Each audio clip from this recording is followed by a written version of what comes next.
August 1977, a radio signal confirms contact with a spacecraft called Voyager.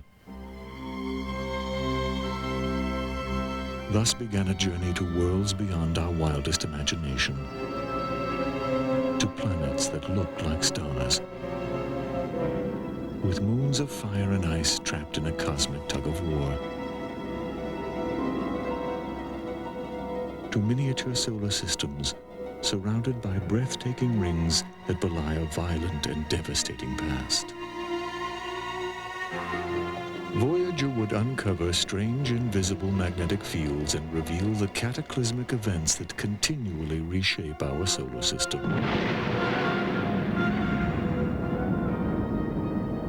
On worlds billions of miles from the sun, it would witness a drama of creation never seen before.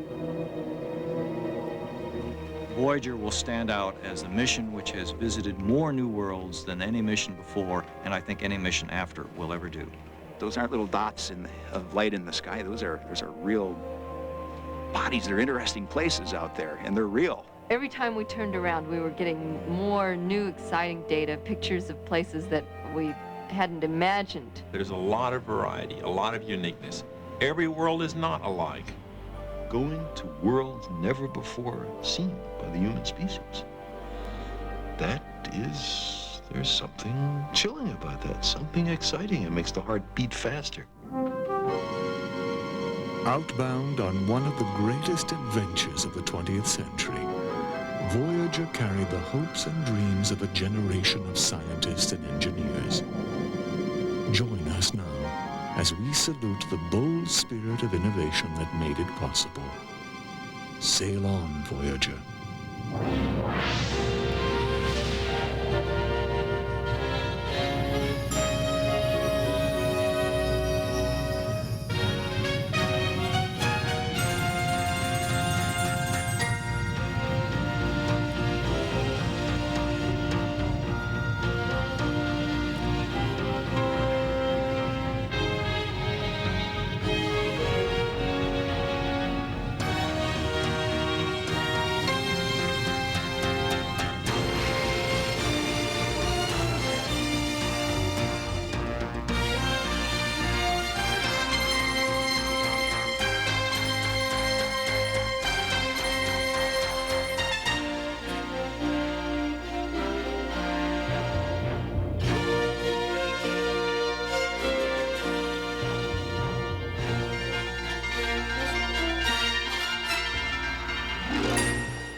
Because there is always knowledge to be gained, new paths to explore, and mysteries to unlock, the infinite voyage is made possible by a grant from Digital Equipment Corporation.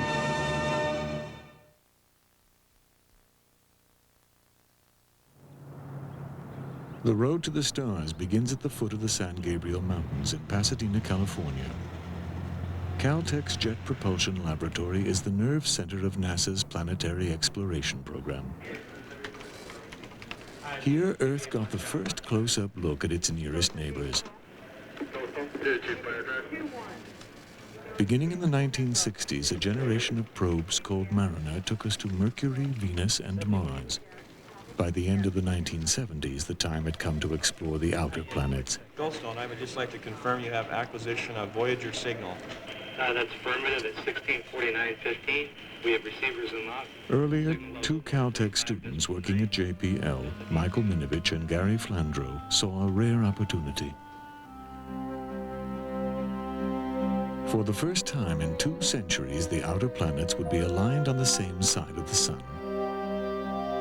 A single spacecraft could encounter Jupiter, go on to Saturn, rendezvous with Uranus, and finally call on Neptune. The mission was nicknamed the Grand Tour.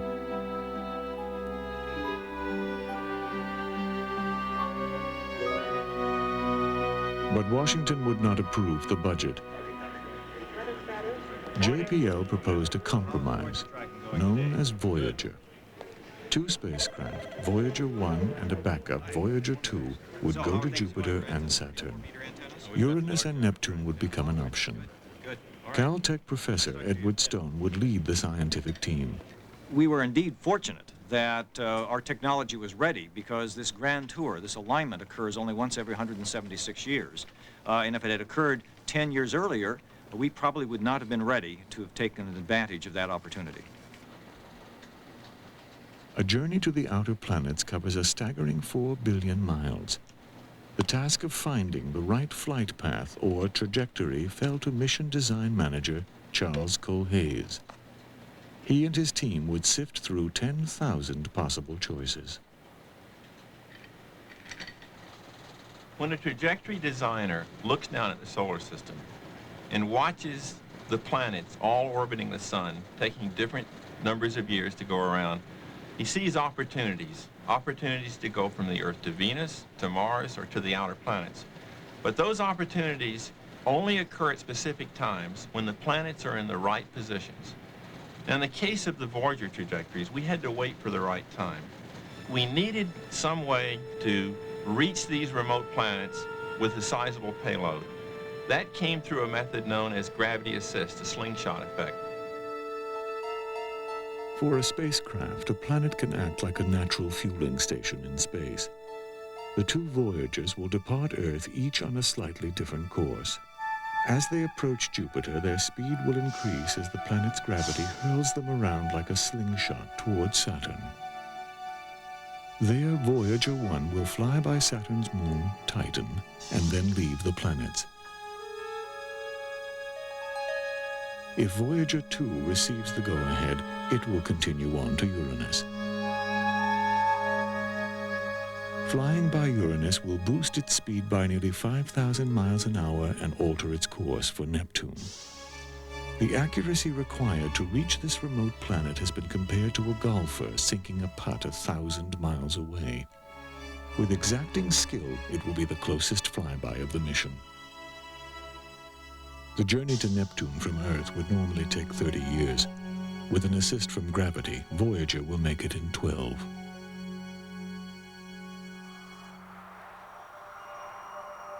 As Voyager's first project manager, Bud Schermeyer was chosen to make it happen. Now retired and an avid glider pilot in his spare time, he is a veteran of the early days. In the 1960s, Schermeyer directed the Ranger probes that put America into the race to reach the moon. Later, he guided Mariner 6 and 7 to Mars. Until then, the importance of photography in planetary exploration was uncertain. But the role of cameras on future spacecraft was assured by powerful images from Mars and the Moon. For Bud Schermeyer, Voyager was an even greater challenge. The decision as to what experiments would fly and what scientists would be principal investigators on the mission involved a very time-consuming and long and sophisticated process. The first chore was to pick the team members. The key team members at that time consisted of the spacecraft system manager, when I selected Ray Heacock, who I had worked with in Ranger and Mariners and knew very well. Heacock would develop the most intelligent spacecraft yet built. Voyager could virtually fly the mission by itself, although its 3 onboard computers were less powerful than today's PCs. Any good, PC today is going to have several 100,000 words of memory, and no one would think of buying a computer with the limited capabilities that the Voyager systems have. And of course, today, no one is thinking of building for spaceflight computers of such limited capability. But the thing that these computers had was reliability. And being programmable through ground operations, we can still have it perform very complex and sophisticated operations. 11 science instruments aboard Voyager will survey the planets. They will detect particles and magnetic fields. They will probe rings and atmospheres, measure their temperatures and wind speeds, and determine chemical composition. The remote sensors and high-resolution cameras are mounted on a fully movable scan platform.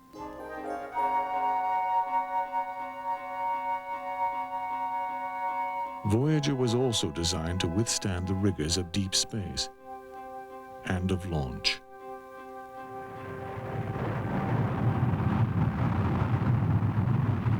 Cape Canaveral, Florida, August 20th, 1977. Charles Cole Hayes remembers. We launched Voyager II first, and it got underway, okay. And then several days later, in early September, we launched Voyager I. Well, when we launched Voyager I, and this huge Titan Centaur rocket left the launch pad, what happens is the Titan, the solid rocket's thrust for a while, and then the center liquid stage thrust, and it gives the Centaur all the speed it can.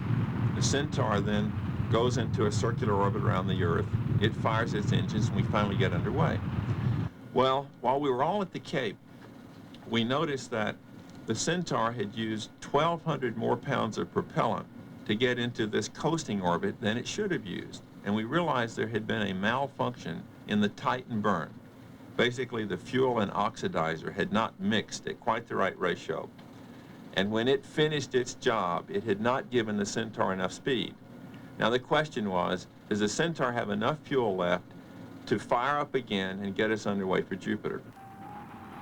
If not, the spacecraft will lack the speed to catch the trajectory to Jupiter. The dream of a grand tour hangs in the balance.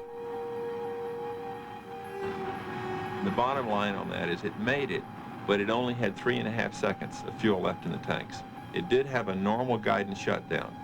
3.5 seconds later, the tanks would have been empty.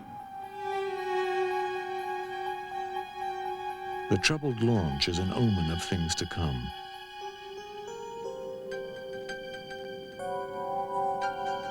Although the two Voyagers are safely on their way, problems continue to arise. Preoccupied with Voyager 1, JPL forgets to send a routine command to Voyager 2. Without the command, the spacecraft assumes its radio receiver has failed and switches over to the backup. But the backup proves tone-deaf and can't lock onto the signal. By controlling the frequency of the transmission from Earth, the ground crew tries desperately to re-establish contact. Data chief has to configure this, but this is actually what we are getting in here. Goldstone, I would just like to confirm you have acquisition of Voyager. Finally, Voyager responds. But the faulty radio would handicap the spacecraft for the rest of its journey. Signal level -145. March 1979, Voyager 1 approaches Jupiter. It has been 1.5 years since launch. Now a rendezvous with a giant planet seems destined to become reality.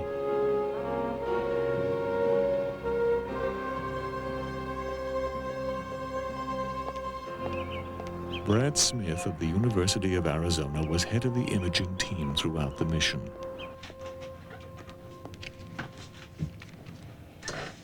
Although scientists have observed Jupiter for centuries, Voyager's first glimpse of the planet was full of surprises. We were surprised by just about everything we saw.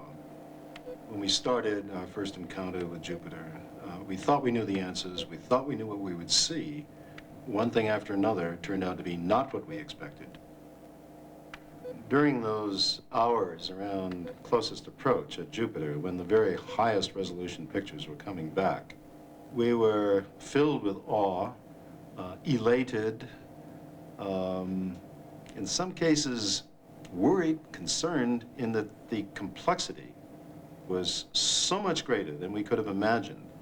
There was a certain feeling while we were so delighted with such a rich harvest of science, a certain amount of almost despair as would we ever be able to interpret, to understand what we were seeing.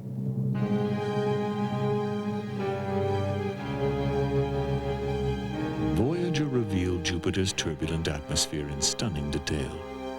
Bands of clouds swirl around the planet. and the great red spot churns like a mammoth typhoon. First observed in the 1600s, this huge storm system is 3 times